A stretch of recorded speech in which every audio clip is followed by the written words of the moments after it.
Yo, and hello everybody, Mike here, baseball collector. It's Friday morning, Good Friday, and I was looking through my videos and I was like, man, I haven't done a beast rummage in a really long time. It's been almost 6 weeks since I did my last beast mode where I just kind of rummaged through the beast and show you guys what's in there, and I thought, man, let's do that this morning because don't have anything else to do. So here we go. I'm not playing golf till later, so why not show some cards? So we left off last time with 1975 Topps. We were kind of into that set, and now we'll keep going a little bit. The first card I'll show here is this Most Valuable Players card. In 1975 Topps, they commemorated 25 years of Topps baseball cards, and they showed all the most valuable players from 51 through 74. And this is the one in the set for 51, where you got Roy Campanella and Yogi Berra, two catchers that were MVPs in 1951. Interesting because Roy Campanella did not have a 51 Topps card, but they kind of make them up here on the different years, which is interesting. But there's that one. And then there's this one that's also, ironically, Yogi Berra and Roy Campanella. And again, there is no 55 Topps Roy Campanella, so they kind of made them up. But that's really cool. They were MVPs in 51 and then again in 1955. Most of these are sideways, so I'll just show them that way. Here's the 68 Most Valuable Players, obviously one of the greatest years for pitchers when you had Denny McLain and Bob Gibson. Two pitchers each win the MVP, which is insane. Near mint 7 on that one. Boog Powell and Hall of Famer Johnny Bench in 1970 were the MVPs. What's cool about these on the back, I'll show. 1970 was a great year because, and it kind of tells you about the player and what their accomplishments were for the year and why they deserved the most valuable player, which is really cool. So that's it for those MVPs. I still have quite a few to get all the Hall of Famers that are represented on those. And we'll do that over time. But here's the Don Sutton from 75 and a near mint to mint 8. Now we're starting to get into years where I'm trying to get better grades if I can. Doesn't mean I will, but I'm going to try. There are several key rookie cards in 75 Topps. This is one of them. This is the Robin Yount. I have this in a 6. Higher grades, collector grade and above, 7s and above are pretty pricey, so that's cool though. Then I got a George Brett in a 7. I've also got it here in a 5. So I got 2 of those. Never bad to have 2 Hall of Fame rookie cards. Next up is Jim Catfish Hunter. Again, here's another one. I guess I showed this last time, or in a mail day that I got recently on a Catfish Hunter. It says Catfish Hunter on the flip, but the card says Jim Hunter. And typically PSA will, whatever the name reads on the card is what they will put on the flip. And so I find it fascinating that for Hunter they put his nickname at the top. You'll notice 75 Topps is notorious for these little print defects, and what I'm told by PSA, or what I read about PSA, is that those don't play into the grading of the card, that they allow for some minor print defects. And I don't know if they consider those minor. They look pretty major to me, but the card's still a near mint to mint 8, and it takes away from the look of the card, but it just kind of goes with the territory for 75 Topps. Here's the Johnny Bench All-Star card, beautiful, in a near mint to mint, or near mint 7. It's a pretty common grade that I have these in. There's the Yastrzemski, also in a 7. I need to go a little faster probably. I got a lot of cards to show off this morning. There's the Reggie, classic pose, in a 7. A lot of Hall of Fame players are represented on the different league leaders cards in 75. Here's the batting leaders, where you got Hall of Famer Rod Carew. There's the runs batted in leaders for 74, which was Johnny Bench, and then MVP for that year was Jeff Burroughs for the Rangers.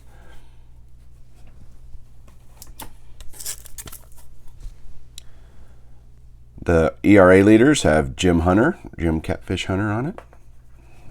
And the leaders stuff, I'm much less concerned about the grade, unless they're cool cards like this. Here's the Nolan Ryan, Steve Carlton strikeout leaders. Great card there. Next up is the regular card of Jim Palmer in a near mint 7. So I'm trying to put the little squeak in your ear is my chair. I'm trying to get these put away too as I work with them. Here is, if there's a team card with a manager that was a Hall of Famer pictured, I will try to get it. And here's the Dodgers with Walt Alston, Hall of Fame manager. There is the Tom Seaver from 75. Great card there, near mint 7. So they're not all Hall of Famers. This card here, Herb Washington, is in the top 300 cards by Mike Payne, mainly because it's the only card, at least to that point, where the player's position was listed as pinch runner. So that's just kind of neat little fact about that card. There is the 75 team card for the Mets with Yogi Berra as the manager.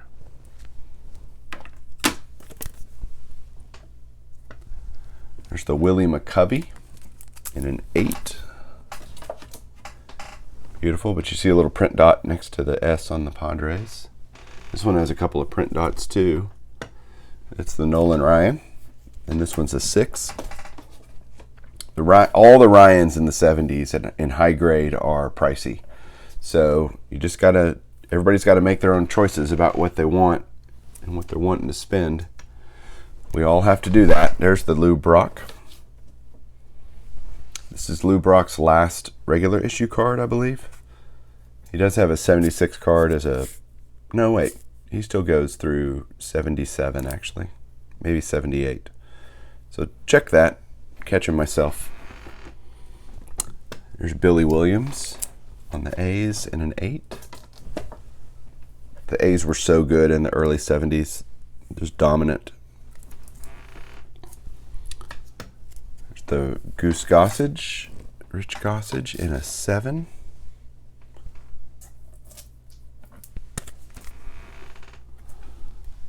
There's the Tony Perez in a 7. Joe Torre was a great player as well as being a Hall of Fame manager, near mint 7. This next card is a Texas Rangers Hall of Famer, Jim Sundberg, great catcher, multiple All-Stars, multiple Gold Gloves. This is his rookie card, that's why I have that. It's in a mint 9.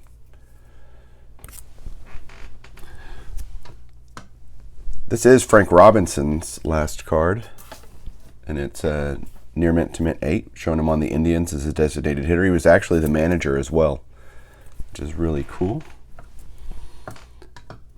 There's Rod Carew again.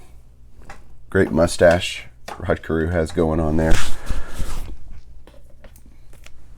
There's some other key rookies besides there's some multiplayer key rookies in the 75 set.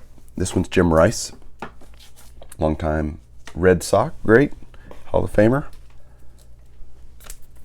And then I have the Gary Carter, of course, rookie card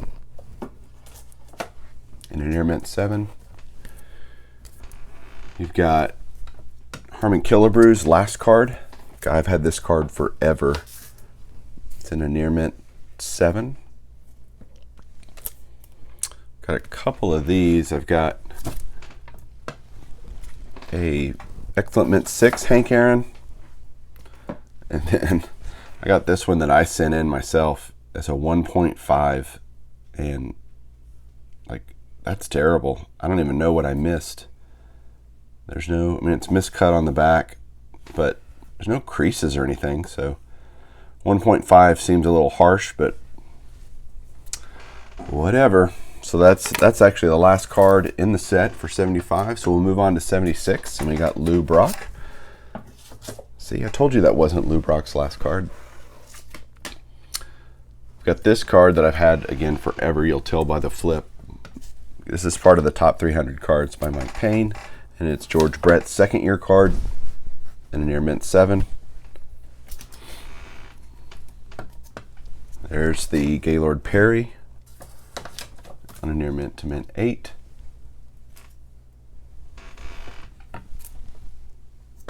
Brooks Robinson, a near mint 7. Pretty much the only key Hall of Fame rookie card in 76 tops is this one, which is Dennis Eckersley. And I've got that in a 7. Ooh, look here. PSA got it right. You got Jim Catfish Hunter. It says Jim Hunter on the card, and it says Jim Hunter on the flip. So there you go. It's a great Rich Gossage, Goose Gossage card. It's early years with the White Sox. Again, lots of Hall of Famers represented in the batting leaders. There is, or the just league leaders, I should say. Here's the batting leaders, and a near mint to mint 8 with Rod Carew. And Thurman Munson, great player. The RBI leaders for the National League has Johnny Bench and Tony Perez, two Cincinnati Reds greats. The stolen base leaders has, I love the picture, you know, they put a little picture to represent what it is. Down at the bottom you got Joe Morgan and Lou Brock, both Hall of Famers. On the ERA leaders, Tom Seaver's on there. For the National League, on the AL ERA leaders, you have 3 Hall of Famers. Jim Palmer, Catfish Hunter, and Dennis Eckersley, who was actually a starter for a long time in his career, and a lot of people don't know that. They look at him as a reliever and a closer, and he was great at that too. Kind of like John Smoltz, great starter for most of his career, but was a closer for a little while. There's the Fergie Jenkins, and a near mint to mint 8. 76 also has team cards with Hall of Famer managers. So there's the Angels with Dick Williams. Here is the Robin Yount in a near mint 7. Second year card, beautiful. Tony Perez of the Big Red Machine, near mint to mint 8. These have really all gone up in price quite a bit. It's been surprising to watch even the mid to late 70s cards go up, where these cards shouldn't be that expensive, but they really are. There's the Nolan Ryan in a near mint 7. Another cool thing that Topps did in 1976 Topps was they did the all-time All-Stars kind of subset within the set. And there's just some great players represented in this. All Hall of Famers. Here's Lou Gehrig, greatest first baseman of all time. Rogers Hornsby at second base.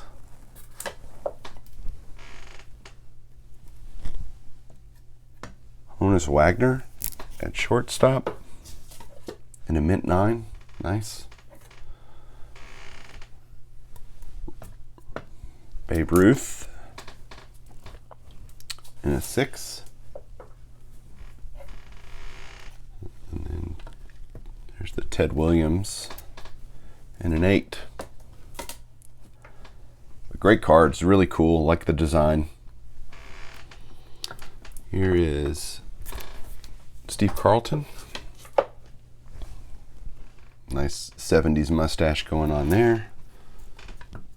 Joe Morgan in a 7. It's a beautiful 7, really. They also did these cards where they honored the AL and NL champs. So you got the Red Sox with Louis Tiant there. And the Reds, you've got, I think that's Tony Perez and Johnny Bench pictured there.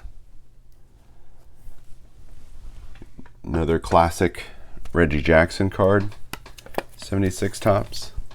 I think that's his last A's card. Willie McCovey shown on the Padres.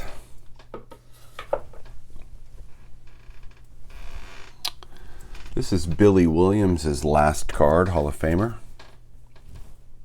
Great Cub, you know, Cub great, but spent the last couple of years with the A's. You've got Hank Aaron's last regular issue card, 76 tops. Near mint 7. There's another quirky card from 76 tops. This is the bubblegum blowing champ card for the Joe Garagiola Bazooka bubblegum contest, bubble blowing contest.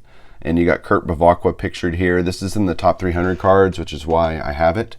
On the back it shows, which is hilarious, the bracket of all the players. Really funny. I guess every team got to have a representative. Who was the Rangers representative? Let me see. Don't know that I can tell. Can't read that. I've also got this Oscar Gamble card. It's also in the top 300. Mainly because of his fro. I mean, there's no other way to say it. He's got that nice fro hanging out from under his hat. And Oscar Gamble was a good player during his time. Now we get into 77. One of the first cards in 77 is the Reggie Jackson. Like I said, 76 was his last year on the A's, and then 77, it's got him pictured with the Yankees, but it's definitely an airbrushed picture. Here's the Jim Rice in 77.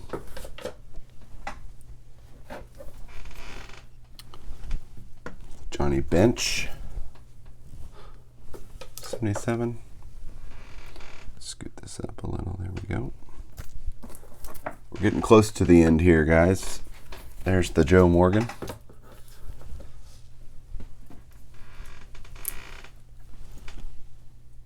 Steve Carlton, an 8.